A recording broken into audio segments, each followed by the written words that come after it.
Una pregunta, licenciado. Sí, perdón. Si no hay una persona que, lo que decías hace un momento, el que, como el verificador, o como dijiste, el federato, hay un ¿El secretario federato. público? Ajá, bueno, hay alguien que estás firmando el contrato, pero no hay alguien que en ese momento dé como fe, si nada más estamos, por ejemplo, tú y yo que vamos a firmar el contrato. Nos Ajá. conocemos, hacemos el contrato y todo, pero no hay quien dé fe de este contrato. ¿Tiene validez ese contrato? Depende de qué tipo de contrato sea.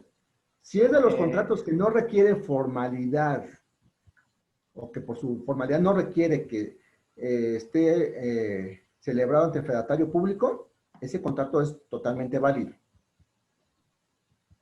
Pero si es un contrato, por ejemplo, si vamos a celebrar un contrato de compraventa de una casa y no tenemos, o porque no tenemos los recursos económicos en este momento, o porque es un domingo por la tarde y no están cerradas las notarías y queremos hacer un contrato en ese momento, el contrato reúne los cuatro primeros elementos, pero le falta la formalidad, porque tiene que ser a través de un fedatario público. Sin embargo, es un contrato que no es nulo. ¿Por qué? Porque pueden llegar al día siguiente las partes, o dentro de un mes, o dentro de un año, las partes que lo firmaron, y pueden presentarse ante el notario público y decirle, sí, el documento lo firmé y en este momento lo ratifico. Por lo tanto, no carece de nulidad, sino carece nada más de formalidad. Entonces, sí es válido, pero si en aquellos contratos que la ley te exige que tenga que reunir una formalidad, sí es importante que se tenga. gracias. Por ejemplo, hay otros contratos que no necesitan estar ante notario, pero sí necesitan forzosamente estar por escrito. Por ejemplo, el contrato de arrendamiento de inmuebles. La ley te exige que este contrato siempre debe de ser por escrito. Y en caso de que no esté por escrito, es imputable esta falta del contrato, de la formalidad de tener el documento, es imputable al arrendador, es decir, al dueño del inmueble. Entonces, es en detrimento o en perjuicio del dueño. Entonces, pues, es fundamental que lo tengas. Y la misma ley te exige cuáles son los requisitos mínimos que debe de tener el documento o que debe de contemplar el contrato, que es la identificación de las partes, identificar el inmueble que se está arrendando, identificar cuál es el monto de la renta, la forma de pago de la renta, el lugar de pago de la renta. Son puntos que forzosamente tienen que tener todos los contratos de arrendamiento, al menos aquí en la Ciudad de México. Depende de cada legislación, recuerda que cada estado tiene su propio código civil y a veces cambian un poquito las reglas o los requisitos, pero en esencia la mayoría te exige lo mismo. Pero estos son documentos que forzosamente, igual que un contrato laboral, si tú contratas a un trabajador y no haces un documento por escrito, no es responsabilidad del trabajador, es responsabilidad del patrón en no haber celebrado el contrato. Y también es imputable a él. Si no, si el trabajador va y te demanda, tú como patrón tienes la obligación de exhibir el documento, el contrato, o acreditar que lo que está diciendo el trabajador es falso.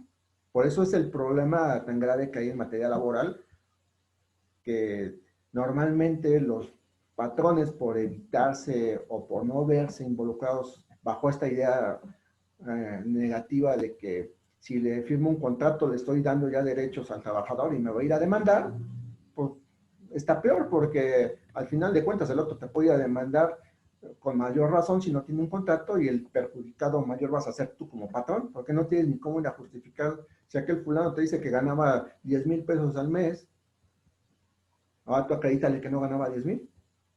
Por eso es el contrato. Dice, tú dices que ganabas 10,000, aquí está mi contrato que establecimos que yo te pagaba 5,000. Entonces, esa es la importancia de un documento y saber para qué te va a funcionar. ¿Ok? Bueno, Sí, gracias. entonces continuamos.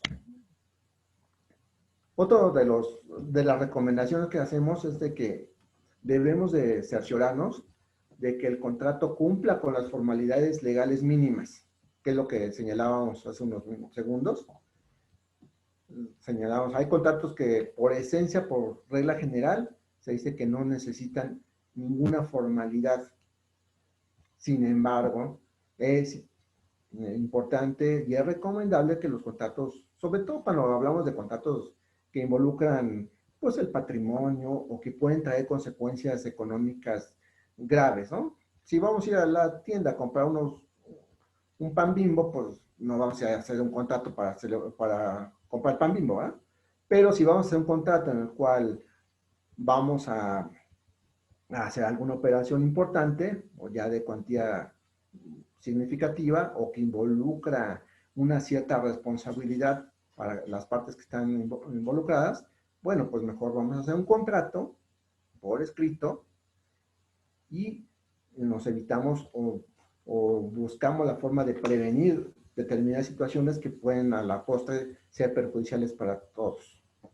Sin embargo, por regla general, como ya señalábamos, todos los contratos de arrendamiento de inmuebles aquí en la Ciudad de México, los contratos de compraventa de inmuebles cuyo valor sea más de 150 pesos, que pues, si encuentran uno de menos valor, pues ahí me avisan, ¿no? Yo lo compro. Todos los contratos de promesa y la parte de los contratos laborales exige, por disposición legal, tienen que estar siempre por escrito, forzosamente. Y en caso de que no se tenga este documento por escrito, pues ya sabemos que entonces la responsabilidad es de nosotros, de quien haya vendido, de quien haya dado un arrendamiento, de quien se haya obligado o haya prometido hacer determinada situación, o del patrón. Entonces, pues evitémonos problemas y mejor hagamos nuestro contrato y podamos también tener un elemento de prueba en beneficio de nosotros. ¿Ok? Bueno. Otra dato importante